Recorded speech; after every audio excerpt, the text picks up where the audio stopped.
Hello, and welcome to the last mini lecture of the class, Mini Lecture L, Putting It All Together. Here you are looking at a one-page summary of everything we've done for the past 6 weeks. You've seen both of these pictures several times already. On the left is the list of the 4 main steps of creative problem solving. We spent week 2 introducing CPS, and then weeks 3, 4, 5, and 6 exploring each of these steps. On the right, of course, is our diagram of the Toulmin method of argumentation, which you saw for the first time in the very first mini lecture of the class. And over the intervening weeks, we looked at every aspect of an argument represented here, and 2 or 3 others to boot. Now, as we pointed out long ago, the name of this class is Critical and Creative Thinking, implying that we didn't just have 2 systems of thinking here, but 2 systems that had some very important similarities and connections. But just what are those similarities and connections? Well, in mini lecture B, we hinted at a connection in particular of how critical thinking was utilized in creative thinking. This involved the very important distinction between divergent and convergent thinking. And over the weeks, we have pointed out several places where critical thinking in the form of convergent thinking was very helpful in aiding and guiding our creative thinking endeavors. But I also want to remind you of something we learned in the very first week of class. The definition of argumentation we have been working with throughout the whole class is that argumentation is persuasion through justification. In our critical thinking mini lectures, we talked a lot about rational justification, what it takes to have good reason for accepting a conclusion. We've talked some about persuasion as well, but there's one last very important point I want to make about the notion of persuasion. What it takes to persuade a given audience does not just depend on what makes good justification. It also depends on what that particular audience will accept as proof. It does no good to offer an argument whose evidence is true and whose warrant is rock solid if the audience will not be persuaded by the evidence or cannot understand the warrant. Just because an argument is rationally and logically sound does not mean people will be persuaded by it. Persuasion takes more than good justification. It takes justification presented in a way that your audience can understand and follow and will ultimately accept. And just what it will take to persuade a particular audience isn't always obvious. It may require some, wait for it, critical thinking. In fact, let's look at that point first. Persuasion through justification and creative thinking's contributions to critical thinking.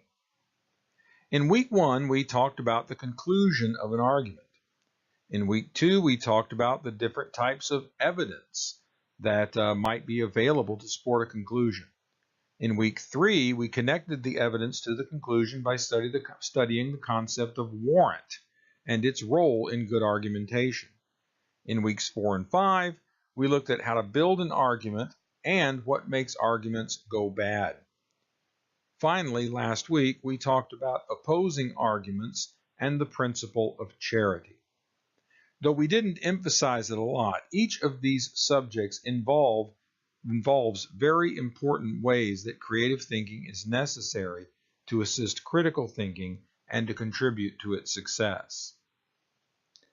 When talking about conclusions in week 4, for instance, we pointed out that we should avoid conclusions that are either stronger than we need, so we force ourselves to prove too much, or weaker than we need, so that we never really prove what we're trying to prove. In the lesson on evidence, we talked about several different categories of evidence: facts, expert testimony, etc. But we pointed out that this list is in no way complete. In fact, it is quite open-ended, ready to accept additions at any time. In other words, there are more kinds of good evidence than we can name, more than our critical thinking efforts can codify. The same is true of warrant. We looked carefully at the gas cap categories of warrant, but we also noted that these are simply some of the most common forms of warrant. There are many other types of warrant than we can ever list, Yeah.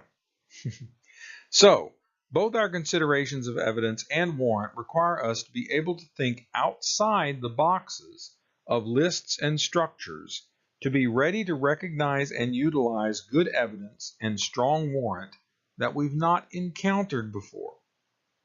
In addition, evaluating warrant requires the ability to think up alternative stories in which the evidence of our argument is all true, but the conclusion is false. We must first use our imagination to even think up such a story, and we must have creative spirits that enable us to evaluate the likelihood of such a story ever occurring. Building arguments and avoiding bad arguments help us see both the positive and negative sides of our duty to persuade our audience. On the positive side, we must be aware, as we've already mentioned, that we don't need just any old set of true evidence and strong warrant. We must have the evidence and warrant that our audience will acknowledge and allow themselves to be persuaded by.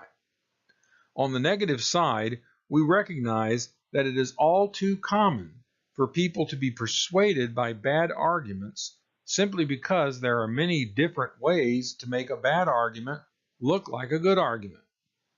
Unfortunately, this is often done intentionally by people who are interested only in manipulating people to believe what they want them to believe or to do what they want them to do.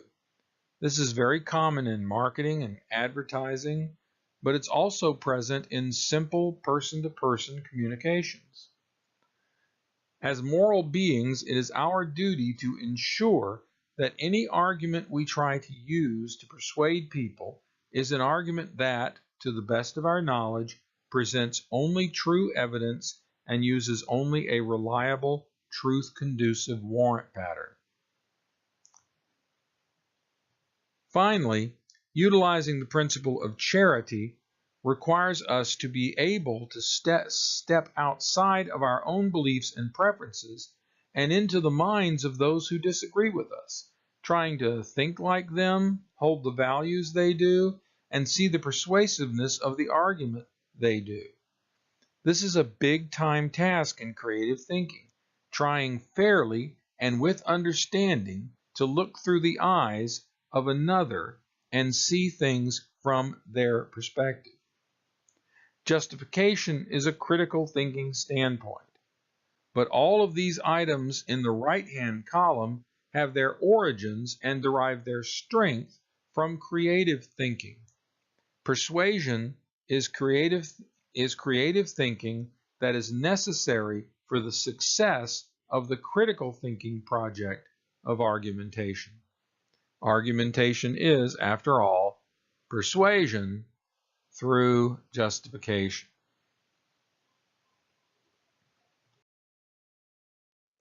We turn now to look at how critical thinking contributes to good creative thinking. Again, we followed this in several places in our CPS mini lectures, almost always using the symbiotic relationships between divergent and convergent thinking to examine it. In particular, the important role of critical thinking can be best identified with the concept of convergent thinking, putting things back together in ways that are logical, consistent, and reliable. In other words, just like in our system of government, critical thinking provides certain checks and balances on the range and breadth of creative thinking.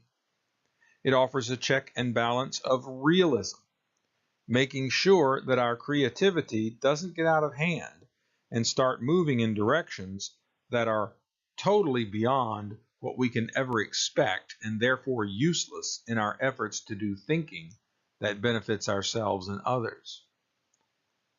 It also offers a check and balance of rationality, making sure that no matter how imaginative and speculative our creative thinking gets, it does not wander into irrationality or fallacy and does not render itself susceptible to the various cognitive biases we've studied. Creative thinking, divergent thinking, is all about thinking outside the box. But critical thinking, in the form of convergent thinking, is there to remind us that the very notion of thinking outside the box indicates that there is indeed a box. There is a structure to good critical thinking. And there's a very good reason for that box. In the end, our goal is to believe something only if it's true and do something only if it's appropriate, only if it's the right thing to do. And there are a limited number of ways to reach this goal. And those ways are defined by the rules of creative thinking. Of critical thinking.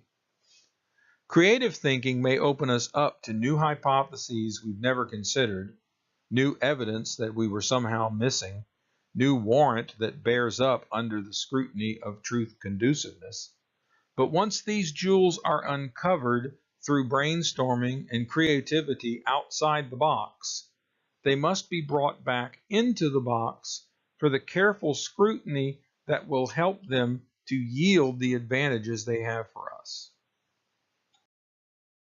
So, let yourself fly outside the box and soar to the heights of your imagination. Who knows what riches of creativity and imagination you'll bring back with you.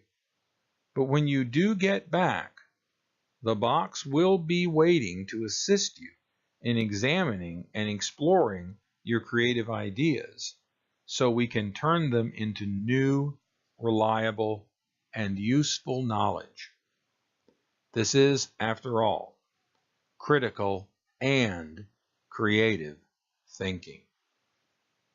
I hope you've had a productive semester.